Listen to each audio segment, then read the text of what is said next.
Hey everybody, this is Perch. Uh, here's a simple mail with a simple question. It says, "Dear Perch or Reno, to Perch, dear Perch, dear Perch, what do you think of the news that Andy Curry, former DC Vertigo editor, uh, what do you think of the news of former DC Vertigo editor Andy Curry will be joining IDW to become a group editor of the Teenage Mutant Ninja Turtles line?"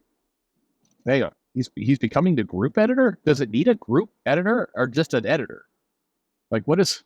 Hey, I mean, look, no shade to the Ninja Turtles, but I don't know. I, are there are there multiple editors involved in the Ninja Turtles? How many titles are going on with the Ninja Turtles? There's not that many titles. Anyway, I don't know. He's the editor. Is he group editor? Is that what's been done? I should probably check these things before I just start going with the mail. Um, anyway, okay. Wait. All right. What do I think? That's the mail. So simple question. I don't think it's a good idea. I well, look.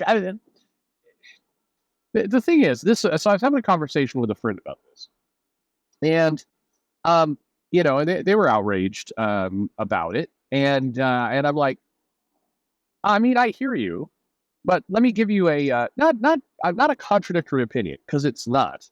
In many ways, it's a supporting opinion, and it's this: the comic industry does dumbass things in terms of hiring in the name of quote unquote experience, and it's baffling to me why this goes on because there's absolutely zero evidence that hiring people who have been in the comic industry for a long time and that is the only qualification works out or is a good idea.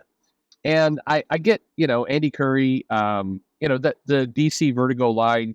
Vertigo was a big deal in the '90s. It had a couple of resurgence kind of moments at different times through the years, but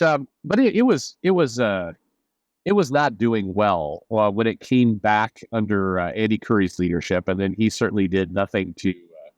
You could you could say he actively hurt it, or you could say he did nothing to grow it.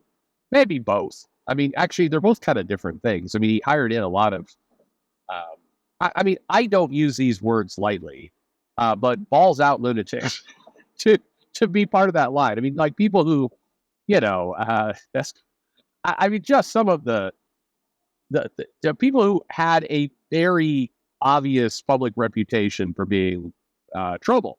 And I'm not saying trouble from different politics than me. I'm saying trouble from allegations of exposing themselves to minors, allegations of driving people to suicide, allegations of blackmail. He hired a lot of people who wouldn't pass the sniff test. God, it's gross to think of Eric Esquivel and sniff test. Anyway, they wouldn't pass the sniff test of working at the Waffle House, and they brought him in to kind of relaunch this thing, and of course, it did very poorly. And so you could make a, very. Again, you know me. You've been on this. You've heard me on the show a decent amount. I don't usually. I'm usually a little bit more fair balance in this, but several of the people who were brought into the new Vertigo relaunch were just fucking lunatics. Full stop. Just full stop. So I say objectively and subjectively lunatics. And so he definitely did things to hurt it. He also didn't do anything to grow it. So one of the things about Vertigo as a line, and maybe this is what they're thinking for Ninja Turtles, is Vertigo took risks and did different things, did different marketing strategies, got the comic book noticed in different ways, did different things with the covers, like tried to stand out. Like they did things in the line that were designed to, be different and grow share. And it did. Again, the Vertigo had an amazing number of creators. A few of them we've had interviewed on this show, but some really, really great stuff. I think people have made this argument that, well, yeah, but if Neil Gaiman wouldn't have been there, would it have been as popular? No, but it still would have been popular. I mean, it wasn't just the Neil Gaiman show. There were a lot of really incredible creators. You did have Grant Morrison in there. You had a lot of people in there. doing some pretty amazing work. So Vertigo, I think, it's definitely strong. And he didn't do anything to grow that brand back. He also did things to actively destroy it. And so it's easy to kind of beat up on IDW and say, what are you thinking? This is a stupid decision. And it is. But this is also on brand for comics. That's why I say this isn't a contradictory thought or an argument to this. It's more of an affirmation.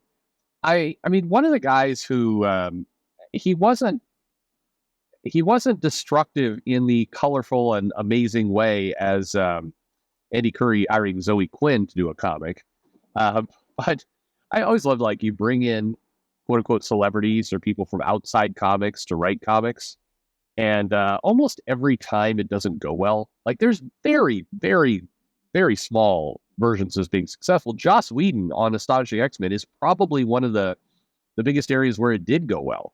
Kevin Smith probably was one you could argue went well. But like J.J. Abrams and Son doing Spider-Man, I mean, that did not go well. But if you're already taking an approach of something that, doesn't normally go well, and you're putting your money on Zoe Quinn, like what the fuck are you doing there? Like, celebrity writers, people from outside the industry coming in to write books, usually a bad idea.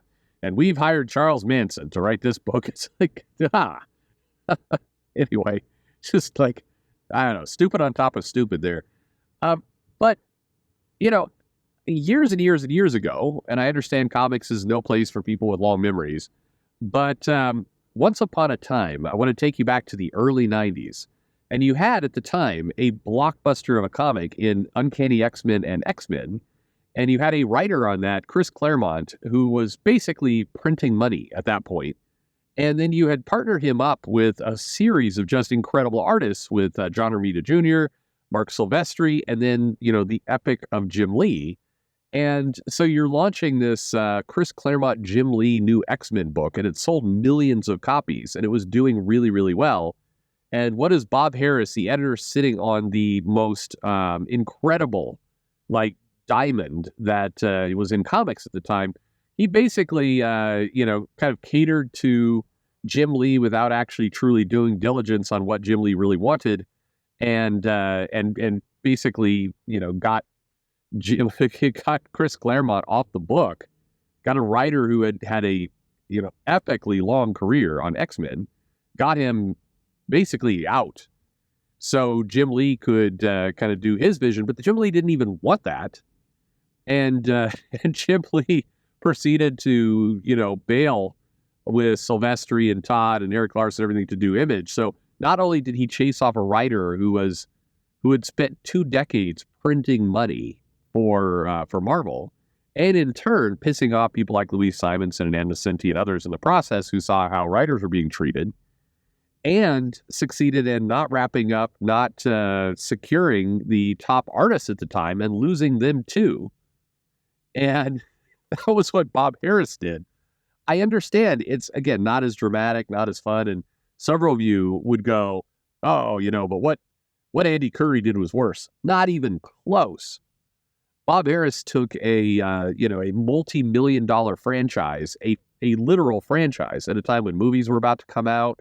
And again, you were printing money at that point for the X-Men franchise, and pissed off and shoved away the top writer in the business, and then the artists.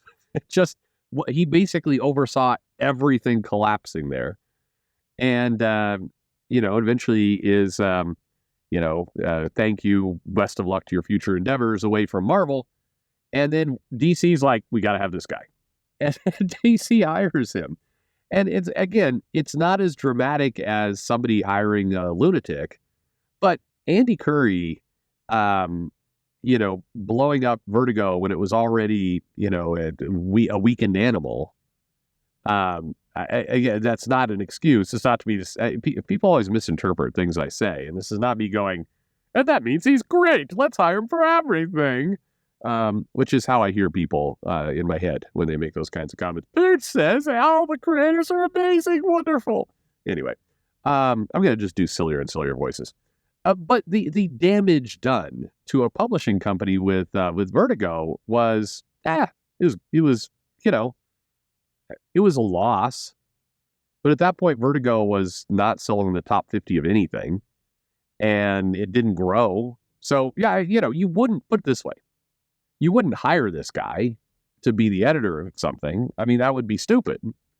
Andy Curry's also one who would, post stuff like, I don't want to read mail today. Stupid work. Like, okay, buddy. Not again, I'm sure a delightful guy in real life, but, atrocious social media behavior. And I'm not even talking about if he picked on fans or anything. I'm talking about just openly stating how much he hates working.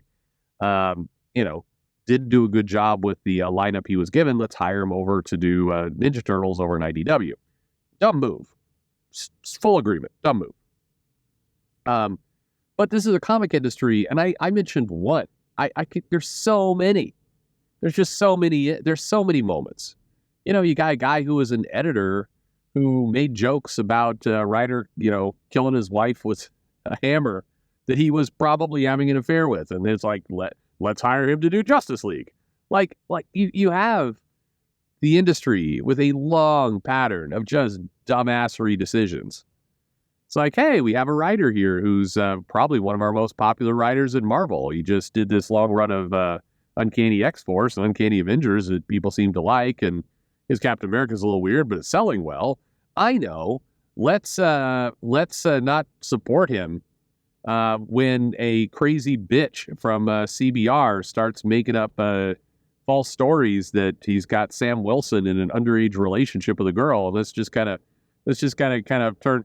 Let's not just turn a blind eye to that. Let's just kind of say, yeah, maybe this woman's got a point. Let's give her some books, and piss off and drive away kind of the most bankable writer we have at the moment. Yeah, you could do that. This is an industry that makes lots of stupid ass choices.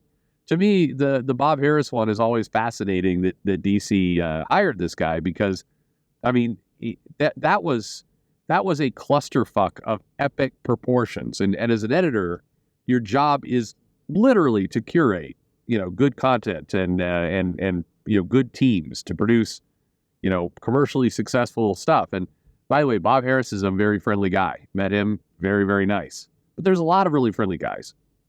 A lot. I will go to Firehouse Subs, and there's a really nice guy that makes my sandwich. He is always really friendly. He remembers my name, and always greets me. Super good. I'm not going to hire him to do my taxes, right? I mean, you just what are you doing? So, what do I think about this move? That's stupid.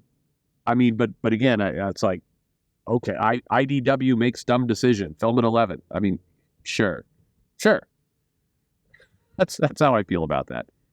Anyway, I do wish comic fans, I wish all of you, people listening, and then more of you, did have long memories, because I just, it does irk me, and it shouldn't. I should let it roll off, that people have like goldfish memory of some of these things that happen in comics. And it always comes out in weird ways. Like, I'll mention something in video. They're like, I've never heard of such a thing in my life, sir. It's like, you don't remember 2 months ago? Okay. Reading is fundamental. Anyway, thanks for listening.